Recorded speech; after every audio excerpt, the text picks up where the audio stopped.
Country side international સ્કૂલમાં વાંચનના અનુભવો ઉપર આધારિત પુસ્તકોનું આવતીકાલ એટલે કે 9 ઓક્ટોબર રવિવારે ભવ્ય લોન્ચિંગ થવાનું છે. આ પ્રસંગે સ્કૂલના વિદ્યાર્થી અંશ શુક્લા, જેમણે મેચ જીનિયસ એનજીઓ દ્વારા આયોજિત રાષ્ટ્રીય સ્તરની સ્પર્ધામાં પ્રથમ સ્થાન મેળવ્યું છે, તેમનું સન્માન કાર્યક્રમ પણ યોજાશે. આ કાર્યક્રમમાં શિક્ષણ અધિકારી ડોક્ટર વિશાલ ભાદાની, મેચ જીનિયસ એનજીઓના અધ્યક્ષ મનીષ મુંજલ વિશેષ હાજર રહ્યા. આ સાથે જ સમર્થ ટ્રસ્ટ દ્વારા 5 લાખ રૂપિયાના ચેકનું વિતરણ પણ કરાશે. સ્કૂલના આચાર્ય સંજય મહેતાએ જણાવ્યું કે 2 વર્ષ પહેલાં એસેમ્બલી દરમિયાન વિદ્યાર્થીઓ સાથે ચર્ચા દરમિયાન સ્ક્રીન ટાઈમ ઘટાડવાની વાત થઈ, ત્યારે વિચાર આવ્યો કે જો બાળક વાંચશે તો સ્ક્રીન ટાઈમ આપોઆપ ઘટશે. દર રવિવારે શાળામાં શાંતિપૂર્ણ વાતાવરણમાં માત્ર વાંચન માટે સમય ફાળવવામાં આવ્યો. અઠવાડિયામાં 1 દિવસ માટે શરૂ થયેલી પ્રવૃત્તિઓ વિદ્યાર્થીઓના જીવનનો અભિન્ન અંગ બની ગઈ છે.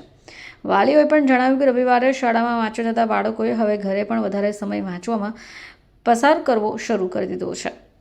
અનોખી પહેલ હેઠળ સતત 100 રવિવાર સમૂહ વાંચન કરવામાં આવ્યું. વાંચનની સંસ્કૃતિને નવી દિશા આપતી એક પ્રેરણાદાયક પહેલ. રજા અને વેકેશન દરમિયાન પણ ચાલતી આ પ્રવૃત્તિ હવે સતત ચાલુ જ રહેવાની છે. मेरा नाम अंश है और मैं कंट्री साइड इंटरनेशनल स्कूल का कक्षा 8 में पढ़ता हूँ और मैंने maths genius 2025 national winner 1 secure करा है. कितने बजे? उसमें टोटल 10,099 स्टूडेंट्स ने पार्टिसिपेट करा. उसमें मेरा ओवरऑल नेशनल फर्स्ट रैंक है. हाँ, ये जो आप देंगे मैं अपने पेरेंट्स को और टीचर्स को देना चाहता हूँ because they help me a lot और उनके बिना मैं ये सब चीजें अचीव नहीं कर सकता. And my father also help me enter the answers, so he taught me a lot of tricks. तो उससे मैंने बहुत सीखा, मेरे को बहुत हेल्प मिली. सर, स्टार्टिंग में ऐसा लगता था कि इस कंपटीशन में ग्रेड 9th और 10th वाले कॉम्पीट कर रहे हैं तो उनके पास ज्यादा स्किल्स होंगे, उनके पास ज्यादा टिप्स होंगे. तो कहीं ना कहीं मेरे को ऐसा लगा, मतलब मैं कॉन्फिडेंट नहीं था कि मैं इसको विन कर पाऊंगा कि नहीं, but in the end any how कर लिया. सर, बहुत अच्छा लग रहा है. मेरा बचपन से सपना था कि मैं बड़ा होकर मैथ्स के फील्ड में कुछ ना कुछ बड़ा अचीव करना चाहता हूँ. तो मैंने अपना वो गोल अकॉम्प्लिश कर लिया. मेरे पेरेंट्स ने, टीचर्स ने बहुत बधाइयां दी. मेरे को बहुत अपने ऊपर प्राउड फील हो रहा है. मैं ऐसा कहना चाहूंगा कि आपको मैथ्स से बिल्कुल भी डरना नहीं चाहिए. जितना आप और प्रैक्टिस करोगे उतना आप विनिंग के क्लोज आते जाओगे. तो आपको कभी गिव अप नहीं करना है. आपको और प्रैक्टिस करना है और टाइप के क्वेश्चंस को सॉल्व करना है ताकि आप और इम्प्रूव कर सको अपने मैथ्स को. जी सर, आप जी नमस्ते, I am doctor Sanjay Mehta. I am the principle of country side international school.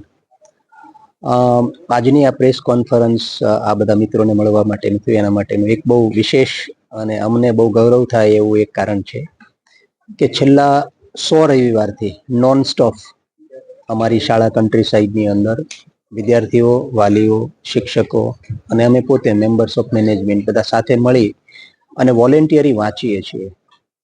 એટલે 100 રવિવાર કોઈ પણ પ્રકારની વેકેશનમાં કોઈ બ્રેક નથી આવ્યો અને કન્ટિન્યુઅસ આ પ્રોસેસ થઈ. સામાન્ય રીતે જોઈએ તો બધા લોકો વાંચતા હોય, પણ જ્યારે તમે કે બાળકો કે કોઈ teacher beyond the text book થાય ત્યારે કોન્ટેક્સ્ટની અંદર વાંચવાનું ચાલુ કરે.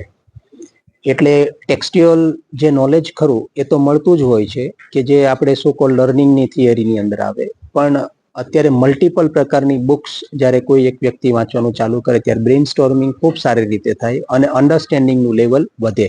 એટલે અહીંયા ક્વેશ્ચન છે એ નોલેજનો નથી, નોલેજના ઉપરનું એક સ્ટેજ છે, ધેટ ઇઝ કોલ્ડ વિઝડમ. એટલે જ્યારે ડાપણ કોઈને ડેવલપ કરવું હોય કે એને પોતાના what is right, what is wrong, એની પોતાની સમજ જો એને લાવવી હોય તો અમે બહુ ફર્મલી એવું માનીએ છીએ કે reading it is only the solution and there can not be any substitute of reading. કોઈ પણ પ્રકારની એક્ટિવિટી બીજી કે તમે ડિજિટલ કન્ટેન્ટ કે મારું નામ VM પટેલ છે. હું કન્ટ્રી સાઇડ ઇન્ટરનેશનલ સ્કૂલમાં મેનેજિંગ ડિરેક્ટર છું.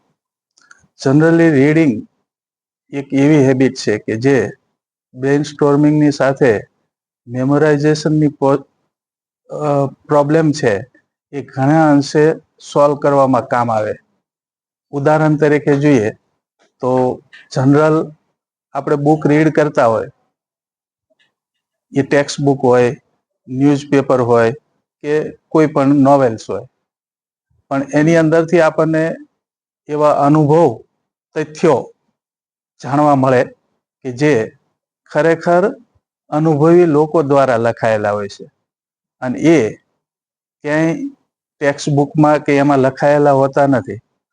જનરલ આપણે જ્યારે ભણતા ત્યારે આપણે બધા સૌરમંડળને યાદ રાખવું હોય તો આપણને યાદ નહોતું રહેતું, પણ એ બુક્સમાં ક્યાંય રીડિંગમાં આવી જાય કે બુસુકુ મંગુ સયો ને પ્લુ, એ યાદ રાખો તો 7 ગ્રહ છે એ આપણને યાદ રહી જાય.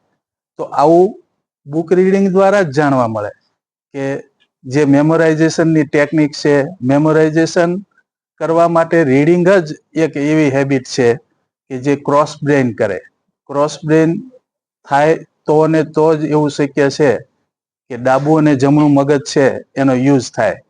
જનરલી આપણે જ્યારે કોઈ પણ વિડીયો કે જોતા હોય ને તો એ માત્ર રાઈટ બ્રેઇનનો જ ઉપયોગ થાય, લેફ્ટ બ્રેઇનનો ઉપયોગ થતો જ નથી. બુક રીડિંગ કરીએ. બ્યુરો રિપોર્ટ, ચેનલ આઈ વિટનેસ, સુરત.